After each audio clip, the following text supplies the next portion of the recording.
तो नमस्कार दोस्तों। और कैसे हैं आप सब। आई होप आप सब अच्छे होंगे और अपनी तैयारी को बहुत ही अच्छे से और शानदार तरीके से कर रहे होंगे, है ना। देखिए आज ये यूपी जीके का प्रैक्टिस सेट नंबर 17 है ना। और आज इस प्रैक्टिस सेट में मैंने कुछ ऐसे प्रश्न लिए हैं जो पिछली परीक्षा में पूछे गए हैं, क्योंकि मैं आपको हर एक उस टाइप के प्रश्न से वाकिफ़ कराना चाहता हूँ जो आपके एग्जाम को टारगेट करे। ठीक है, तो आइए शुरू करते हैं। स्वागत आप सभी का आज की इस क्लास में। देखिए पहला प्रश्न है कि एशिया का प्रथम डीएनए बैंक कहाँ पर है। एशिया का प्रथम डीएनए बैंक ये अपने यूपी में है। और यूपी में कहाँ पर, तो आपका आंसर होगा लखनऊ। लखनऊ, ठीक है। लखनऊ में ये कौन सा है, ये है आपका बायोटेक पार्क।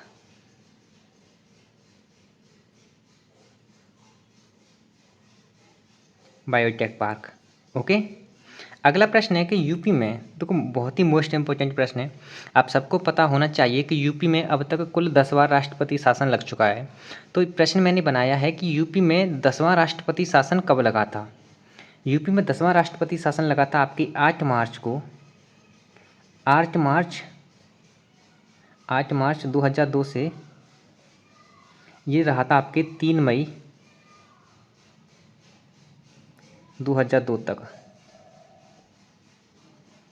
8 मार्च 2002 से 3 मई 2002 तक, ओके।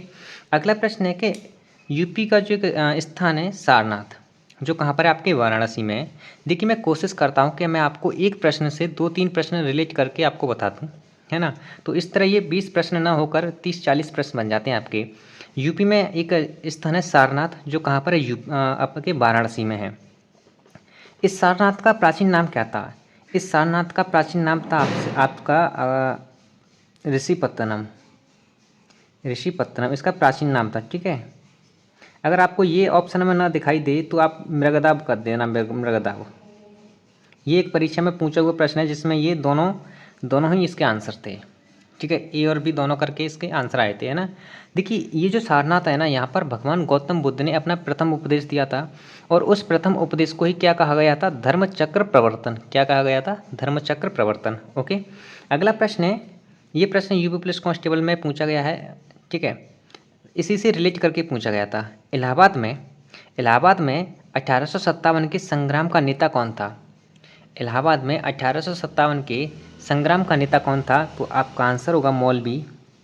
और ये मौलवी लियाकत अली। इन्हीं से संबंधित प्रश्न पूछा हुआ है यूपी पुलिस कांस्टेबल में, मौलवी लियाकत अली।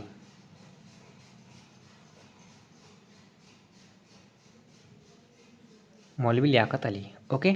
अगला प्रश्न है, सिंगरौली ताप विद्युत केंद्र कहाँ पर स्थित है। सिंगरौली ताप विद्युत केंद्र है आपके सोनभद्र में। ओके। नेक्स्ट प्रश्न है प्रश्न number 6, diesel locomotive works UP के किस जिले में स्थित है। ये यूपी में स्थित है। यूपी के किस जिले में स्थित है, तो आपका आंसर होगा ये है आपके वाराणसी में। कहाँ पर, वाराणसी में, ओके। अगला प्रश्न है प्रश्न नंबर 7, ये यूपी के जो प्रमुख उद्योग वगैरह हैं ना, उनसे संबंधित प्रश्न है। और देखिए मैं आपको प्रत्येक टॉपिक से कोई ना कोई इंपॉर्टेंट प्रश्न ही कराता हूँ, ताकि आपको एक मोटा मोटा आइडिया हो जाए कि प्रश्न किस टाइप से पूछा जाता है और किस लेवल का पूछा जा सकता है यूपी पुलिस कांस्टेबल में, है ना। डीएसएलआई निर्माण के लिए कौन सा शहर प्रसिद्ध है। डीएसएलआई निर्माण के लिए आप कौन सा शहर प्रसिद्ध है, तो आपका आंसर होगा बरेली। कौन सा, बरेली, ठीक है। अगला प्रश्न है प्रश्न नंबर 8, ये कह रहा है कि यूपी के कितने जिलों को खनिज बहुल क्षेत्र घोषित किया गया है। खनिज बहुल क्षेत्र घोषित किया गया है, तो इसमें आते हैं यूपी के 12 जिले। कितने जिले आते हैं, यूपी के 12 जिले आते हैं, ठीक है। अगला प्रश्न है प्रश्न नंबर 9। प्रश्न नंबर 9 कह रहा है कि रानी बिटिया पत्रिका का प्रकाशन कहाँ से हुआ। रानी बिटिया पत्रिका का प्रकाशन कहाँ से हुआ, तो आपका आंसर होगा इसका प्रकाशन हुआ वाराणसी से। ठीक है। वाराणसी में ही आपका है ना काशी विश्वनाथ मंदिर। अगला है, न्यूनतम अनुसूचित जनजाति वाला अगर आपसे जिला पूछा जाए कि यूपी का ऐसा कौन सा जिला है जहाँ पर न्यूनतम अनुसूचित जनजाति रहती है, तो आपका आंसर होगा बागपत, ओके। बहुत ही मोस्ट इंपॉर्टेंट प्रश्न है आज की इस प्रैक्टिस सेट के, सभी को नोट डाउन कर लेना। और बस इतने जो 400 से 500 प्रश्नों की मैं आपको प्रैक्टिस कराऊंगा, इन सभी को कंटेस्ट कर लेना। आपका एक भी प्रश्न नहीं बचेगा यूपी जीके का, ओके। अगर आप मॉक लगा रहे होंगे तो आपको पता चल रहा होगा यहाँ से प्रश्न बन रहे होंगे, 100% बनेंगे। अगला प्रश्न है न्यूनतम 10 की वृद्धि दर वाले दो जिले कौन से हैं, है ना। देखिए इस टाइप को मैंने थोड़ा इस प्रश्न को मैंने थोड़ा सा घुमाकर पूछा है आपसे। न्यूनतम 10 की वृद्धि दर वाले दो जिले, तो पहला तो आपका कानपुर नगर है, कानपुर नगर। दूसरा आपको पता है कौन सा है, नहीं पता ना, तो सुन लो, हमीरपुर। दूसरा हमीरपुर है। ओके। अगला प्रश्न है बहुरूपिया एक लोक नृत्य यूपी का ही, ये यूपी के किस क्षेत्र से संबंधित है, तो आपका आंसर होगा ये अवध क्षेत्र से, अवध क्षेत्र से। ओके, अवध क्षेत्र से। ओके। प्रश्न नंबर 12, बहुरूपिया क्षेत्र किस क्षेत्र का लोक नृत्य हो गया, अवध क्षेत्र का। प्रश्न नंबर 13 है कैलाश मेले का आयोजन कहाँ होता है, कैलाश मेले का आयोजन होता है आगरा में, जो कि कल इस मेले का आयोजन होगा, कल सोमवार को। ठीक है। अगला प्रश्न है प्रश्न नंबर 14, ये पूछ रहा है सुहागी बरवा वन्यजीव अभयारण्य कहाँ पर है, सुहागी बरवा वन्यजीव अभयारण्य कहाँ पर है, तो आपका आंसर होगा महाराजगंज। कहाँ पर है ये, महाराजगंज में। ओके। देखिए ये मोस्ट इंपोर्टेंट प्रश्न है। अब तो यूपी में 18वीं विधानसभा है ना, तो ये प्रश्न लिया है मैंने 17वीं विधानसभा से। 17वीं विधानसभा के अध्यक्ष कौन थे, तो आपका आंसर होगा हृदय नारायण दीक्षित, हृदय नारायण दीक्षित। अगर मैं आपसे पूछूं कि 18वीं विधानसभा के अध्यक्ष कौन है अपने यूपी के, इसका आंसर आप कमेंट करके बताना। ठीक है, ये प्रश्न मैंने आपको पहले करा दिया है, यूपी के वर्तमान जो विधानसभा अध्यक्ष हैं उनके बारे में बता दिया है। अगला प्रश्न है छोटा इमामबाड़ा यूपी में कहाँ स्थित है, छोटा इमामबाड़ा आपका स्थित है कहाँ पर पता है आपको, हुसैनाबाद में, हुसैनाबाद। और ये हुसैनाबाद कहाँ पर है, तो आपका आंसर होगा लखनऊ में, कहाँ पर, लखनऊ में। ठीक है। अगला प्रश्न है प्रश्न नंबर 17। देखिए प्रश्न नंबर 17 कह रहा है कि फतेहपुर सीकरी का निर्माण किसने कराया, फतेहपुर सीकरी का निर्माण किसने कराया, तो आपका आंसर होगा अकबर ने कराया, अकबर ने कराया। अब देखो फतेहपुर सीकरी से संबंधित मैं आपको एक दो प्रश्न और बता देता हूँ। अगर आपसे पूछा जाए कि मरियम महल, जो कि फतेहपुर सीकरी का जो किला है ना उसी में है, मरियम महल कहाँ स्थित है, पंचमहल कहाँ स्थित है। ठीक है। ओके, आ गया ना समझ में, मरियम महल कहाँ स्थित है, पंचमहल कहाँ स्थित है, तो ये दोनों आपके आंसर होंगे फतेहपुर सीकरी में। ठीक है।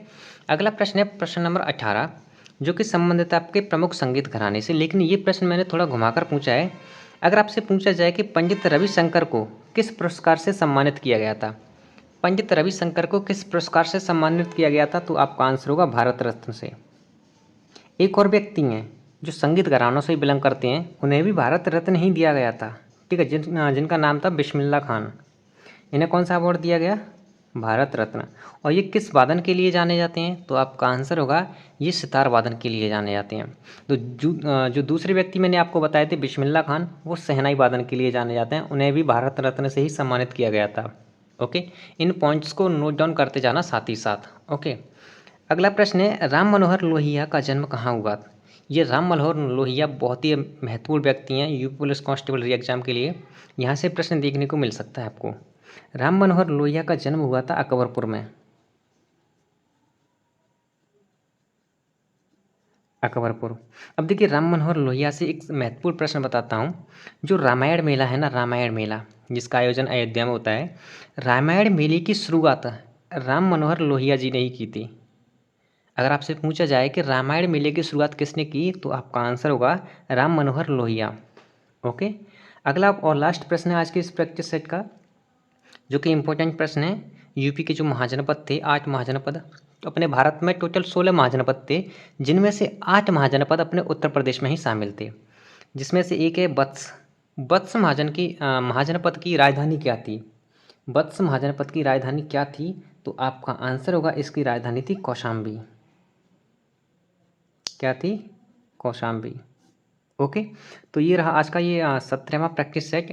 अगर इससे पहले आपने 16 प्रैक्टिस सेट नहीं लगाए हैं, तो मेरी आपसे एक हम्बल रिक्वेस्ट है, आप उन सभी प्रैक्टिस सेट को लगा लो। आपका यूपीजीके में जो 6 से 8 प्रश्न पूछे जाते हैं ना, एक भी प्रश्न आपसे नहीं बचेगा, इतना मैं दावा करता हूँ। अगर आपने स्टैटिक जीके और यूपीजीके पर कमांड कर ली, तो आप 15 से 20 प्रश्न यहीं से करके आओगे, बिल्कुल करेक्ट। ठीक है, 15 से 20 प्रश्न। और सिलेक्शन के लिए आपको 25 से 30 प्रश्नों तक जाना है। उसके लिए आप पॉलिटी को पढ़ो अच्छे से, आधुनिक भारत के इतिहास को पढ़ो। ठीक है, भारत की जो नदियाँ वगैरह हैं उन्हें पढ़ लेना, यूपी ज्योग्राफी में, है ना। देखिए, अगर आप स्टैटिक जीके को बहुत ही कम समय में अभी भी कंप्लीट करना चाहते हैं ना, अभी भी, तो बहुत ही कम समय में कर लेंगे। एक सीक्वेंस वे में मैंने स्टैटिक जीके कंप्लीट करा दिए और यूपी जीके भी कंप्लीट करा दिया है, तभी तो मैं आपको यूपी जीके के ये प्रैक्टिस सेट करा रहा हूँ, ताकि आपको प्रत्येक टॉपिक से आइडिया हो जाए कि किस प्रकार का प्रश्न पूछा जा सकता है। ओके, तो चलिए मिलते हैं अगले प्रैक्टिस सेट में।